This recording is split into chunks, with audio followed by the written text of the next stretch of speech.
ना है प्रकाश। चलो देखते हैं लाइट।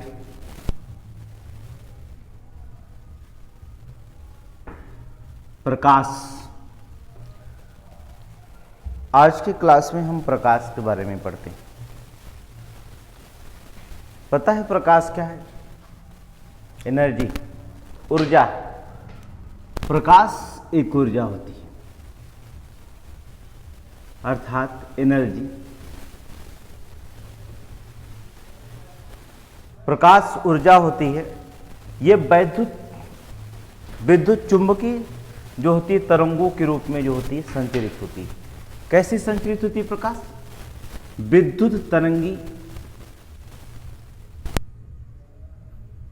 विद्युत चुंबकीय तरंगों की भांति जो होती है संचरित होती है। प्रकाश एक एनर्जी होता है, ऊर्जा होती है, जो विद्युत चुंबकीय तरंगों की भांति जो होती है संचरित होती है। इसलिए इसे प्रकाश को हम अनुप्रस्थ तरंग भी कह सकते हैं। प्रकाश को हम क्या कहते हैं? अनुप्रस्थ तरंग कहते हैं। देखो, प्रकाश एक ऊर्जा होती है, अर्थात एनर्जी होती है, जो विद्युत चुंबकीय तरंगों की भांति संचरित होती है। और विद्युत चुंबकीय तरंगों की भांति संचरित होने के कारण इसे हम क्या कह सकते हैं? अनुप्रस्थ तरंग भी कहते हैं। आपको पता होगा कि प्रकाश की गणना सबसे पहले जो होता है, इस प्रकाश की गणना करने वाला व्यक्ति कौन था? जो प्रकाश की गणना किया था उसका नाम, वैज्ञानिक का नाम था रोमर। रोमर एक पहले व्यक्ति वैज्ञानिक थे जिन्होंने प्रकाश के क्या किए थे? गणना किए थे। उन्होंने कहा कि प्रकाश की जो गति होती है निर्वात में अलग होती है, चाल में अलग होती है, वायु में अलग होती है, पानी में अलग होती है। सब जगह प्रकाश की गति को उन्होंने अलग अलग बताया। उनकी गणना में क्या हुआ? प्रकाश की गति में अगर हम उनकी गणना देखें, उन्होंने कहा, रोमर महोदय जी का कहना था, जो प्रकाश की गति है, ये जो प्रकाश की गति है वह जो होती है चाल, वायु, निर्वात में, प्रकाश में सबसे चाल अधिक होती है। प्रकाश की चाल सबसे अधिक होती है। कहां कहां? उन्होंने कहा जो इसकी चाल है वायु व निर्वात में प्रकाश की चाल सबसे अधिक होती है। वायु प्लस निर्वात, दो जगहों पर उन्होंने बताया प्रकाश की चाल सबसे अधिक पाई जाती है। अब देखिए, निर्वात में प्रकाश की चाल सबसे अधिक पाई जाती है, अर्थात प्रकाश की जो गति होती है, चाल होती है, वो निर्वात में कितनी होती है तब? तो उन्होंने महोदय जी का कहना कि निर्वात में जो होती इनकी चाल जो होती है 3 × 10⁸ मीटर प्रति सेकंड बताए। फिर उन्होंने कहा कि जो चाल होगी, जबकि उन्होंने कहा कि निर्वात में चाल जो होती है 3 × 10⁸ मीटर प्रति सेकंड होती है। परंतु निर्वात में अगर हम देखें, अगर हम कहते ध्वनि की चाल कितनी होती है, निर्वात में ध्वनि की चाल कितनी होती है? तो निर्वात में ध्वनि की चाल आपको पता है कि कितना मानी जाती है? 0 होती है। निर्वात में हम एक दूसरे की बात को सुन नहीं सकते। चंद्रमा पर हम एक दूसरे की बात क्यों नहीं सुन सकते? क्योंकि चंद्रमा पर वायुमंडल नहीं, इसलिए हम एक दूसरे की बातों को हम क्या कर सकते हैं? सुन नहीं सकते। अर्थात कोई माध्यम नहीं। इसका मतलब होता है कि ध्वनि की चाल के लिए किसी न किसी माध्यम की आवश्यकता होती है, लेकिन प्रकाश के चलने के लिए किसी माध्यम की आवश्यकता नहीं होती। अर्थात इसका मतलब होता प्रकाश निर्वात में भी चल सकता है, लेकिन ध्वनि की चाल जो होती है निर्वात में क्या हो सकती है? 0 हो जाती है। जबकि प्रकाश की अगर हम गति को देखें, पानी में इसकी चाल देखें, पानी में प्रकाश की जो गति होती है वो 2.25 × 10⁸ मीटर प्रति सेकंड होती है। कांच में कुछ अलग इसकी गति होती है, जो होती है कांच में। अगर हम प्रकाश की गति देखें, कांच में जो गति होती है वो होती है 2×10⁸ मीटर प्रति सेकेंड होती है।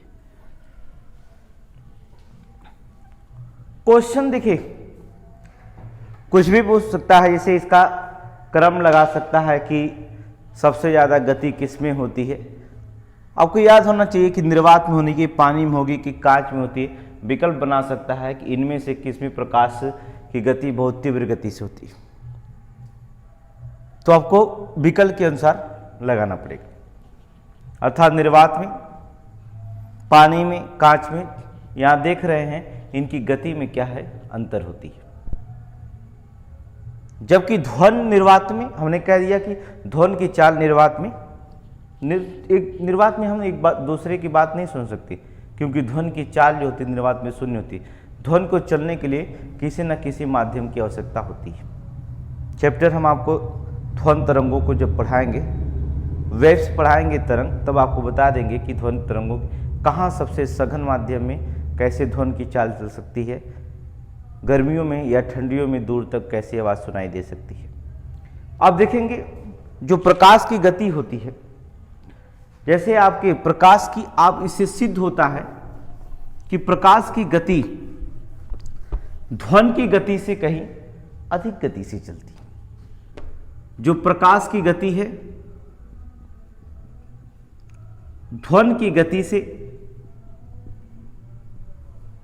अधिक वेग से चलती है। कहने का मतलब ध्वन की गति से अधिक होती है, ध्वन की गति से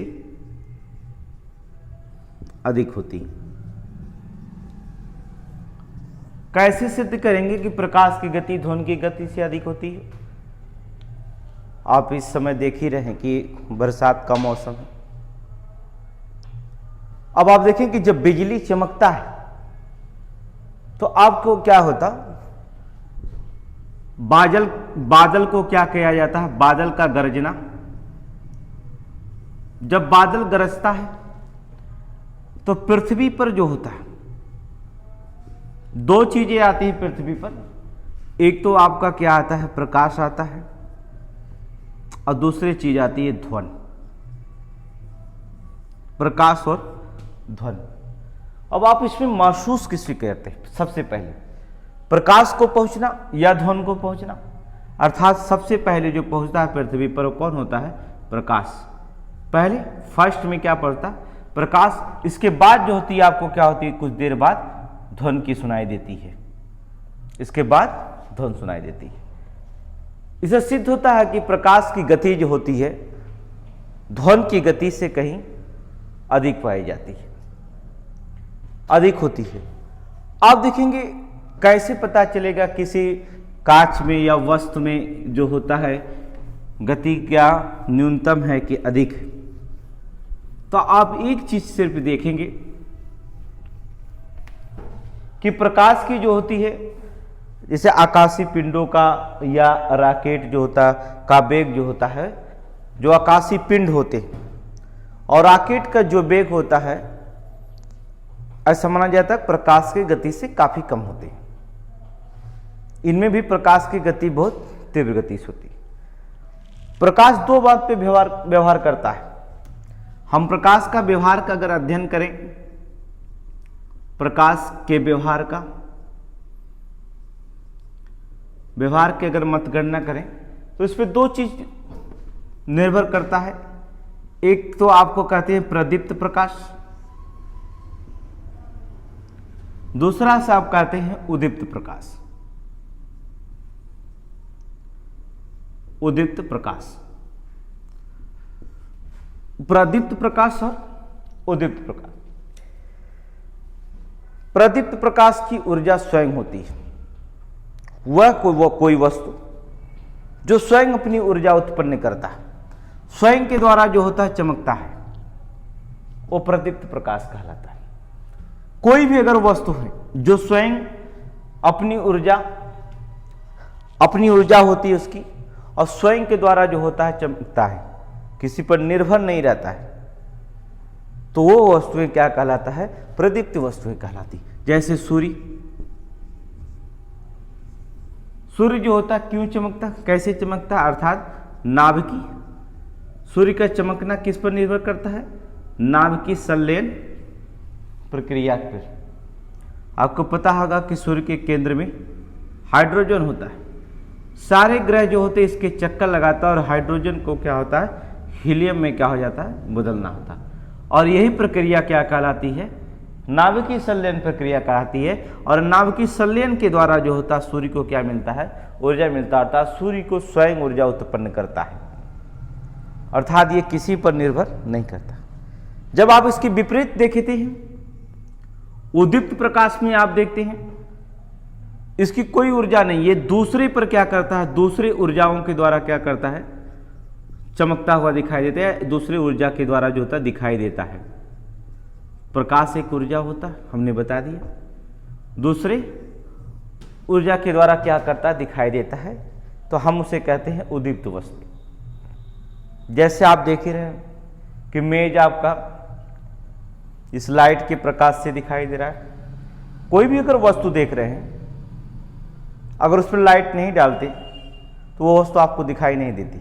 आप अंधेरे में देखेंगे, जब उस पर लाइट देखेंगे तभी क्या सूर्य को देखते हुए लाइट जलती नहीं। अर्थात मतलब कहने का, कोई भी वस्तु जो दूसरे की ऊर्जा पर निर्भर होती है तब दिखाई देती है आपको, तो ऐसी वस्तुएं सभी के सभी उद्दीप्त वस्तुएं कहलाती हैं। अब देखेंगे, अगर आप देखेंगे कि ये दो वस्तुएं होती हैं प्रकाश के व्यवहार में, क्वेश्चन सबसे ज्यादा पूछा जाता है कहा जाता है कि जो प्रकाश की गति है, ये सूर्य का प्रकाश की बात करें हम, सूर्य का प्रकाश, और फिर इसके बाद देखते हैं चंद्रमा का प्रकाश। इसके बाद दोनों आते हैं कहां पर, पृथ्वी पर। सूर्य या चंद्रमा या पृथ्वी। आपको ये बताया जाता है कि सूर्य का प्रकाश जो होता है पृथ्वी तक पहुंचने में जो होता है आपका कितनी समय लेता है, 8 मिनट का समय लेता है। 8 मिनट और 19 सेकंड का समय ले लेता है। सूर्य का प्रकाश पृथ्वी तक पहुंचने में 8 मिनट 19 सेकंड का क्या करता है, समय लेता है। अब आपको यह भी पता होगा कि चंद्रमा का खुद का प्रकाश उत्पन्न नहीं करता है। सूर्य का प्रकाश चंद्रमा पर परावर्तित होता है, जाता है, और उस चंद्रमा पर परावर्तित होकर पृथ्वी तक जो होता है प्रकाश को पहुंचना, अच्छा चंद्रमा का पृथ्वी पर प्रकाश पहुंचना 1.28 सेकंड का समय लेता है। तो क्वेश्चन पुराने हो गए, पूछे जाते एग्जाम में कि सूर्य का प्रकाश पृथ्वी तक पाने में कितना समय लेता है, तो 8 मिनट 19 सेकंड का समय लेता है। और चंद्रमा पर जो होता है सूर्य के प्रकाश पहले जाता है और वहां से परावर्तित होकर कहां आता है, पृथ्वी पर आता है। और पृथ्वी में आने में समय जो होता है, चंद्रमा से पृथ्वी तक आने में जो होता है 1.28 सेकंड का समय लगता है। जबकि चंद्रमा पृथ्वी का एकमात्र क्या है, उपग्रह है। पृथ्वी का जो होता है एकमात्र जो होता है उपग्रह है, अर्थात ये और कोई उपग्रह नहीं है, केवल चंद्रमा ही क्या करेंगे, पृथ्वी के एकमात्र उपग्रह माना जाता है। तो इतना समय आपको लेता है। लेकिन किस पदार्थ में, किस वस्तु में प्रकाश की गति न्यूनतम होती है, किस अधिक और अधिकतम होती है, यह उसके अपवर्तनांक पर निर्भर करता है। अगर देखें कि किसी वस्तु का दिखाई देना या उसकी गति, देखिए किसी वस्तु या पदार्थ की, किसी वस्तु या पदार्थ का अपवर्तनांक, अगर अपवर्तनांक ज्यादा दिखाई देता है, कोई भी वस्तु हो या पदार्थ हो, अगर उसका अपवर्तनांक ज्यादा होता है तो जान लीजिए कि प्रकाश की जो गति होगी वह न्यूनतम होती है। प्रकाश की गति वो आपकी न्यूनतम होती है। कम होगी। किसी वस्तु का किसी वस्तु या पदार्थ का अपवर्तनांक जितना ज्यादा होगा अर्थात प्रकाश की गति भी उतनी न्यूनतम होगी। इसका मतलब गति अपवर्तनांक पर निर्भर करता है। इसलिए अगर आप देखेंगे कि कांच है, कांच का अपवर्तनांक क्या होता है, ज्यादा होता है, इसलिए उसकी कांच की गति जो होती है, प्रकाश की गति कांच में क्या होती है, न्यूनतम होती है।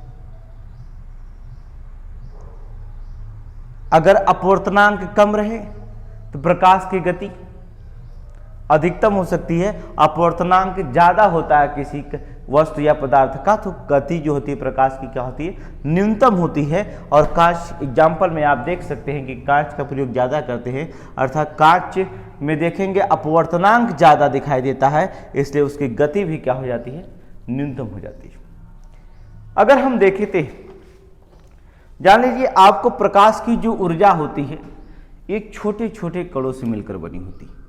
ये प्रकाश की ऊर्जा क्या है, छोटे छोटे कणों या छोटे छोटे पैकेटों से मिलकर के क्या होती है, बनी होती है। ये दोहरी प्रकृति की होती है।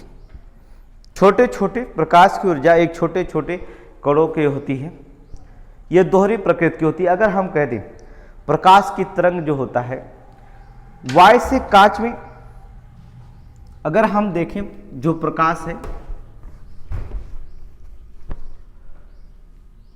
अगर वाय से प्रकाश जो होता है कांच में जाता है, या कहिए कि प्रकाश एक माध्यम से दूसरे माध्यम में प्रवेश करता है, अगर जाता है, अगर कह दें कि जो प्रकाश है एक माध्यम से और दूसरे माध्यम में जाता है, तो एक बात जान लीजिए, कोई प्रकाश जो होता है एक माध्यम से दूसरे माध्यम में जाता है तो फ्रीक्वेंसी जो होती है उसकी आवृत्ति पर कोई फर्क नहीं पड़ता। फ्रीक्वेंसी, इसकी जो फ्रीक्वेंसी है, कहने का मतलब होती आवृत्ति, आवृत्ति जो होती है इसकी अपरिवर्तित रहती है। आवृत्ति क्या होती है, अपरिवर्तित रहती है। फ्रीक्वेंसी पर कोई प्रभाव नहीं पड़ता, परंतु तरंगदैर्घ्य और वेग दो चीजें क्या हो जाती हैं, बदल जाती हैं। इसकी जो होती वेग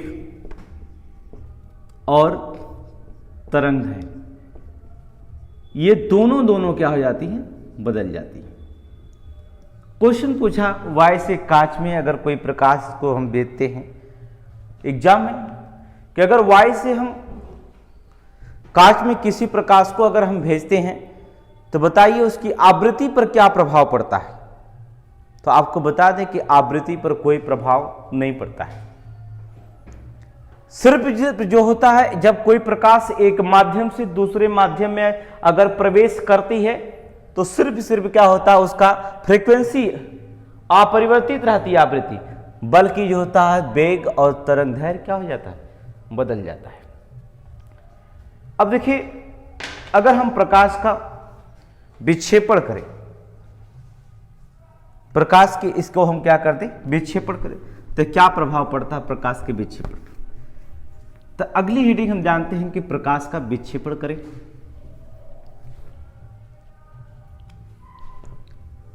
प्रकाश का विक्षेपण,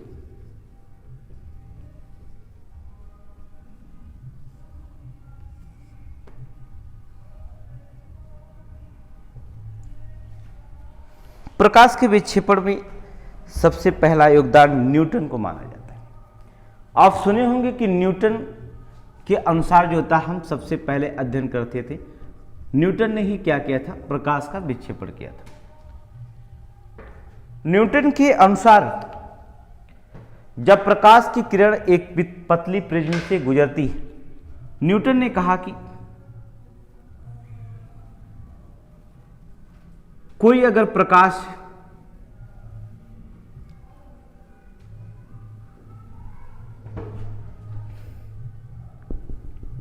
एक प्रिज्म से होकर गुजरती है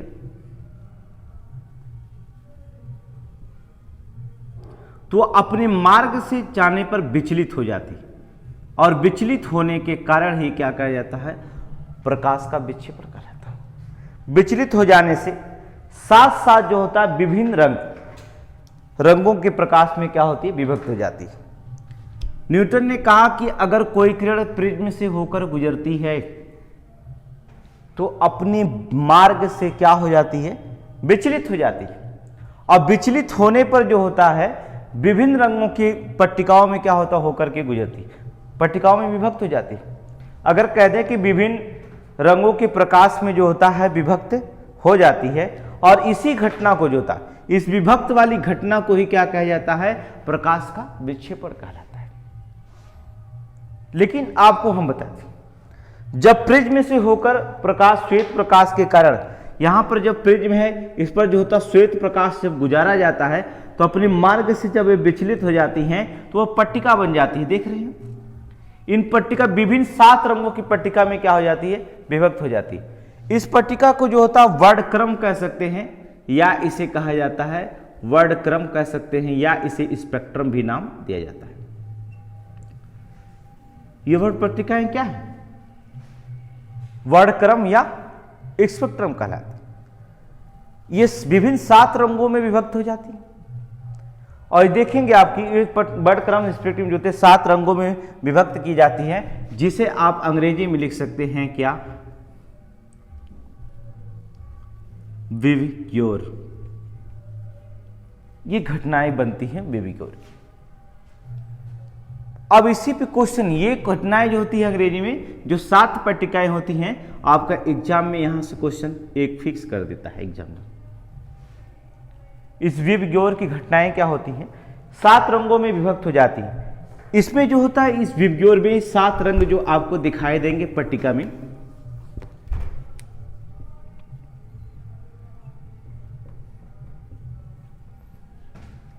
जो बैगनी रंग होगा, बैगनी रंग जो होता है सबसे अधिक, इस पट्टिकाओं में जो आप विचलित हो रहे थे, बैगनी रंग आप उसमें देखेंगे, बैगनी रंग जो होगा सबसे अधिक,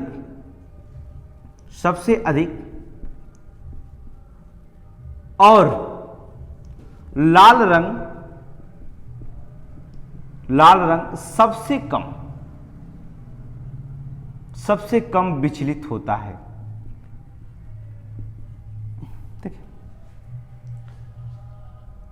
जो इस 7 रंग की पट्टियां आपके दिखाई देती है, सबसे ज्यादा कौन से रंग विचलित होते हैं, तो आप देखेंगे कि बैगनी रंग जो होता है सबसे अधिक, जबकि लाल रंग सबसे कम विचलित होता है। इन 7 रंगों में आप देखेंगे कि जो होता है 3 रंग ऐसे होते हैं जिन्हें आप प्राथमिक रंग कह सकते हैं। इन 3 रंग होते हैं, इन 7 रंगों में 3 रंग को आपको जो होते हैं, क्वेश्चन पूछा जाता है कि प्राथमिक या मूल रंग कौन कौन से होते हैं, तो आपको बता दें कि लाल, हरा और नीला। लाल, हरा और नीला, ये 3 रंग जो होते हैं प्राथमिक या मूल रंग कहलाते हैं। अब इन रंगों से मिलकर के जितने रंग बनेंगे वो सभी जो होते हैं द्वितीयक रंग के श्रेणी में आते हैं।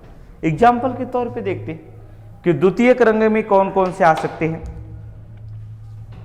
जैसे प्राथमिक रंग आप जान के लाल और हरा और नीला जो होते हैं प्राथमिक रंग से कहलाते हैं। और प्राथमिक रंग का प्रयोग जो होता है, आपसे क्वेश्चन कई बार एग्जाम में पूछा गया कि टीवी में कौन से रंगों का प्रयोग किया जाता, किस किस रंग का प्रयोग किया जाता, तो कभी कभी लाल हरा पीला बच्चे मार देते हैं, कभी लाल हरा बैगनी उनको दिखाई देता है, कभी लाल हरा ब्लैक दिखाई देंगे, तो कभी कहेंगे सफ़ेद ब्लैक दिखाई दे रहा है, उसमें हरा हरा थोड़ा सा दिखाई दे रहा है, तो नहीं, बल्कि टीवी में जो होते यही 3 रंग दिखाई देते हैं, लाल, हरा और नीला। ये प्राथमिक रंग भरे जाते हैं आपकी टीवी। द्वितीय रंग की करें तो बात, अगर प्राथमिक रंग, तो आप जानेंगे प्राथमिक रंग ही मूल रंग, द्वितीयक रंग मिलकर जो थे, द्वितीयक रंग कैसे बनते हैं? अगर आप देखेंगे तो आपने कहा लाल, हरा प्लस नीला, ये तीनों जो होते हैं कहां से आए हैं? अर्थात श्वेत प्रिज्म से आया था, श्वेत प्रकाश से, तो इसलिए श्वेत रंग ये क्या करते हैं? बने। जब लाल, हरा और नीला को गुजारा जाएगा, तीनों को अगर मिलाया जाएगा तो अपने माध्यम में लौट जाएंगे, अर्थात श्वेत अर्थात सफेद रंग बन जाते हैं। परंतु आप देखेंगे कि जब हम इसमें हरा और नीला को मिला दें, हरा प्लस अगर नीले को मिला दिया जाता है तो आपको जो होता है मोरनी रंग क्या हो जाता है? तैयार हो जाता है। मोर देखे होंगे, अर्थात मोरनी रंग जो होता है तैयार हो जाता है। अब इसमें देखेंगे कि अब हरा मिला दिए तो हरा और प्लस नीला अगर मिलाए तो मोरनी रंग तैयार हो जाता है। अगर इसी रंग में आप देखेंगे लाल अब प्लस जो होता है हरा को मिला देते तो आपको एक पीला रंग प्राप्त हो जाएगा। कौन सा रंग प्राप्त हो जाता? पीला रंग प्राप्त हो जाएगा।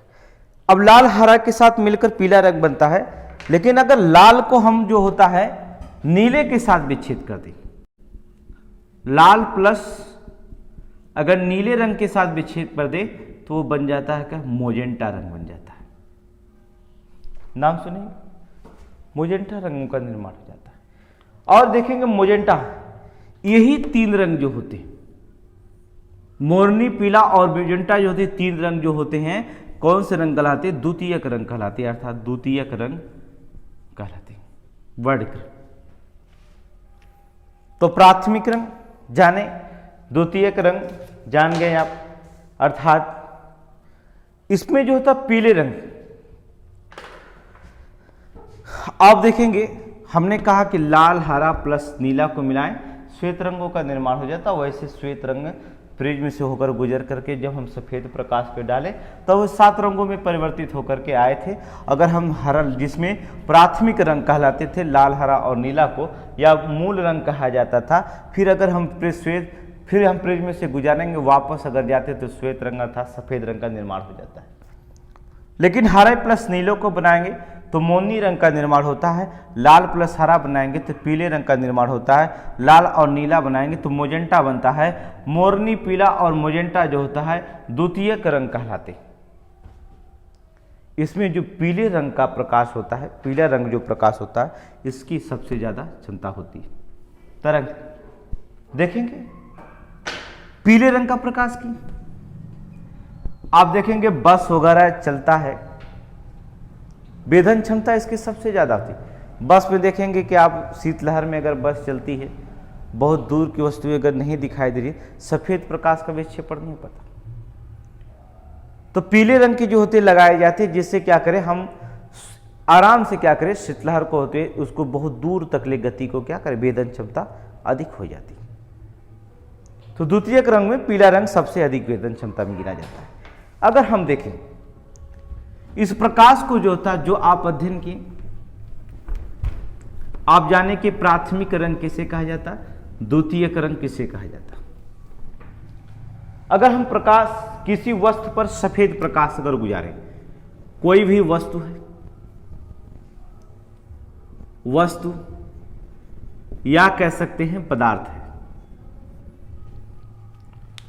अगर इसमें हम क्या करते हैं सफेद प्रकाश को क्या करते हैं, जो सफेद प्रकाश को हम गुजारते हैं, सफेद प्रकाश को हमने क्या किया, गुजारते हैं।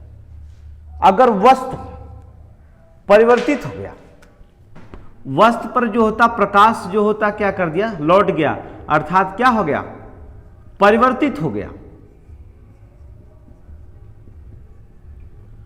वस्तु पर प्रकाश यदि परिवर्तित हो गया तो हमें वस्तु कैसी दिखाई देगी, अर्थात इसका मतलब वस्तु हमें क्या कर देती, सफेद दिखाई देती है।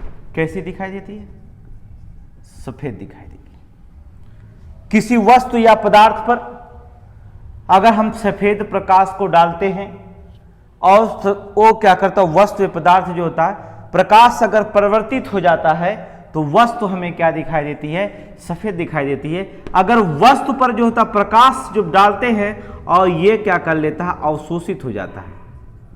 अगर अवशोषित हो जाता है तो प्रकाश, तो वस्तु हमें क्या दिखाई देती है, वस्तु हमें क्या दिखाई देगी, काली दिखाई देती है। तो आप समझे, जब हम किसी वस्तु या पदार्थ पर हम प्रकाश को गुजारते हैं, अगर वह परिवर्तित हो जाती है तो वस्तु आपकी सफेद दिखाई देगी। अगर ये वस्तु अवशोषित कर लेती है तो क्या कर लेती है, काली दिखाई देती है। इसका मतलब आप समझे कि हम पर्यावरण सफेद दिखाई देंगे। इसलिए लोग कहते हैं कि गर्मियों में जो होता है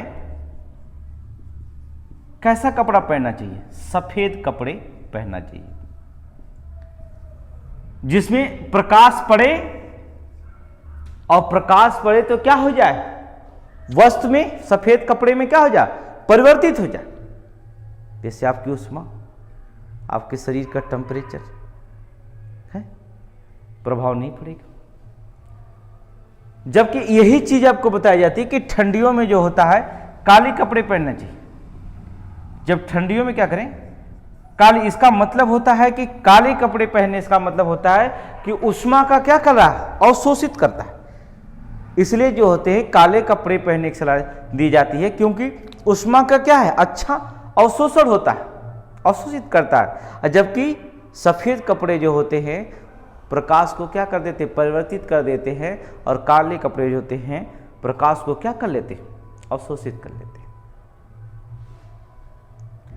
इसे सलाह दी जाती है आपको कि गर्मियों में सफेद कपड़े और ठंडियों में जो होते हैं काले या रंगीन कपड़ों का जो होता है पहनना चाहिए।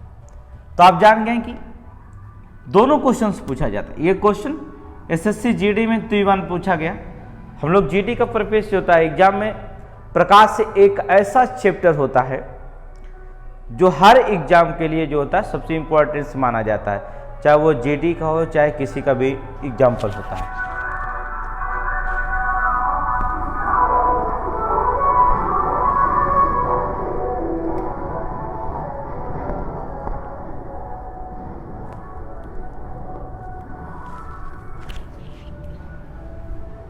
अगली हेडिंग आप देखते हैं कि प्रकाश का प्रक्षेपण देखें।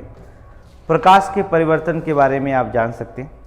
प्रकाश का अपवर्तन आप देखिए, प्रकाश का अपवर्तन।